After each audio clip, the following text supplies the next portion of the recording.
You all know what flow is, right? That weird state where you're so immersed in what you're doing, you lose track of everything around you.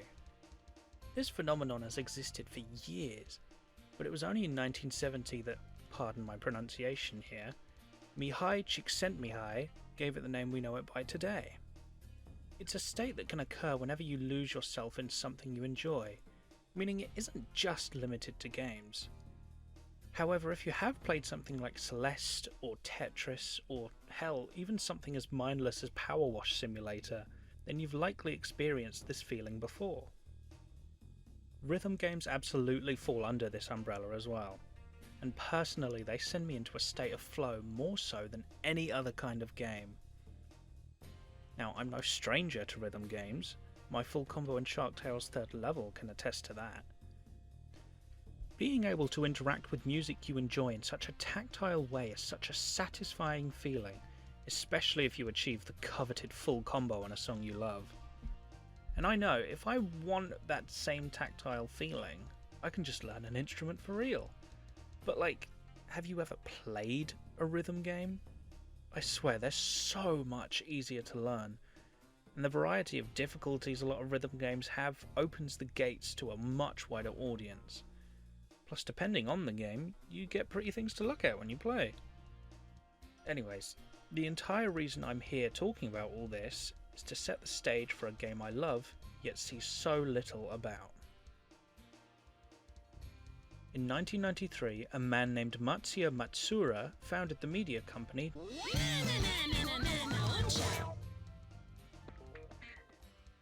Their debut game was a music-making game called Tuning Glue for the Macintosh and Apple Pippin. But let's be honest, no one remembers them for that. Most remember them for Parappa the Rapper.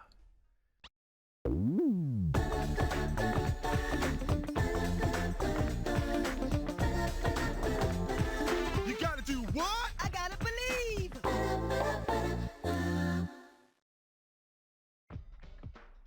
Parappa is considered to be the first influential rhythm game, helping to spur the boom of rhythm games that followed in the late 90s.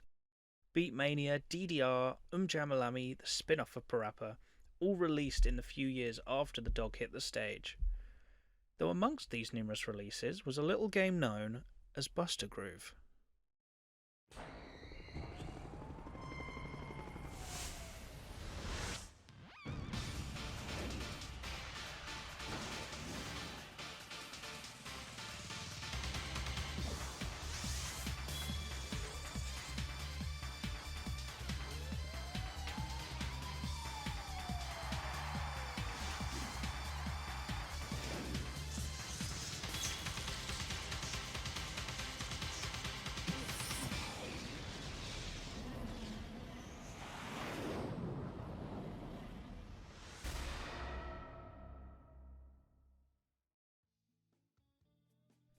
Developed by Metro Corporation, who there is very little info about online, the game is a competitive rhythm fighter where you take part in dance battles against a varied cast of opponents and yourself.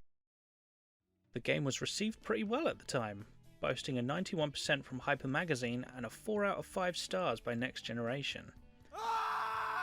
It sold pretty okay too, ending up with 540,000 copies sold, so it's baffling to me that I've seen so little about it.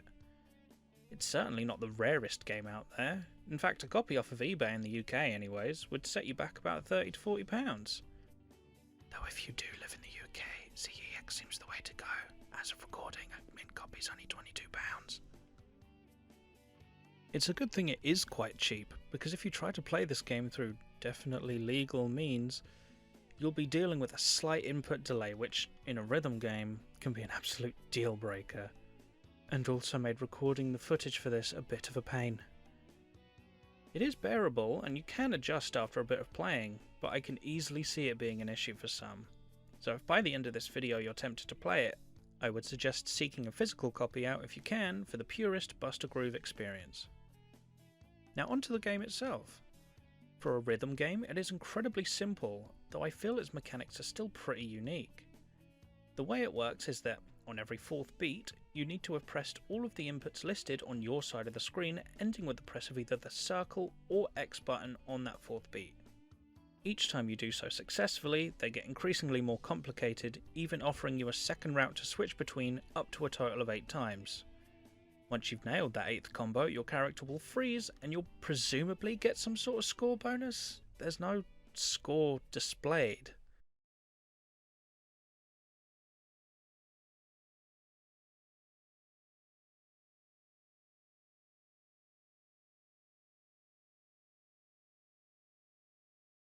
Anyway, once that's done, you'll return to the beginning of your combo to then rinse and repeat until you win. It's not as simple as just performing well, however, as both you and your opponent start the round with 2 jammers. With the press of the triangle button on beat, your character will fire a unique attack at the other to hopefully disrupt them during their combo. You are able to counter this though. By pressing square on beat, you'll somersault backwards and avoid the attack whilst still maintaining where you were in the combo. You also have solos during the songs. These will have the camera alternate focus between you and your opponent as you're given a chance to rack up some imaginary points without interruption, as you can't use jammers during these. With a special combination unique to your character, you can also perform these cool looking super solos, which explains why the opponents always ended up doing really cool high energy moves whilst I just shimmied a little bit. That's pretty much all the gameplay has to offer, so let's move on to the music. Buster Groove boasts a whopping 12 songs to play through, each being a character's theme. They vary wildly in styles, going from jazz,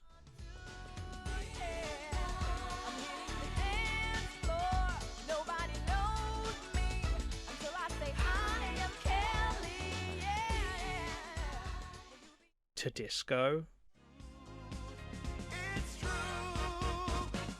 that I'm the natural playboy of town, and I am blowing every mind, 'cause I'm one of a kind, and I'm the coolest sense around. The lights are shining. and to Motown.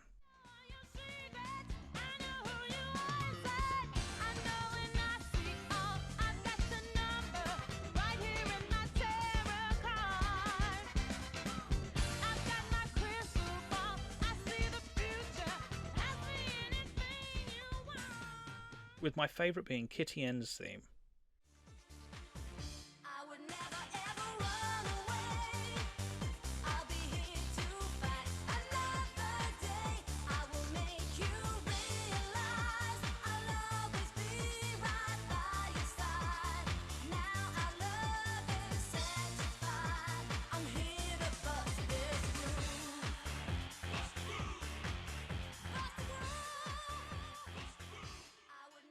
Each of them do a great job of characterising the dancer they correspond to, especially in combination with their unique designs and stages, granting them a fair bit of personality. Plus, as an aside, I love how the announcer says a lot of their names. Gas! Oh! Strike! I also had the demo as a kid, and ever since I've been haunted by. Heat versus Pinky! They also have endings. Yeah, this game has an arcade ladder culminating in a fight against Robo-Z! Beating him will give you some of that delicious PS1 FMV, though you don't exactly get much story out of it. They're mostly like the older Tekken endings in that you get a weird snippet of the characters' lives. They're not nearly as horrifying, but they're still neat little rewards that cap off the arcade run pretty nicely. Now, I have sung the game's praises a fair bit, but it does have its faults. The arcade run will take you through pretty much all of what both the soundtrack and the dancers' routines have to offer, meaning it's not really all that great to play through a second time right away. Plus, with there being no visible score or a full combo award of any kind, you're just not given any kind of incentive to replay it. Its simplicity is also an issue. The game does have an easy, medium and hard difficulty, however all these do is change the CPU. So once you've gotten accustomed to how the combos work, it can be real easy and pretty repetitive. The sequel does thankfully offer more, but I can address that in a future video. So yeah, the game isn't perfect, and you are far better off getting something more current, as they usually boast extensive song lists that will keep you busy for a lot longer. But I love this game, and I just wanted to spread awareness of it. The soundtrack is also available on YouTube, so if the music is all you're after, you don't even need to spend anything. If you've made it this far, thank you.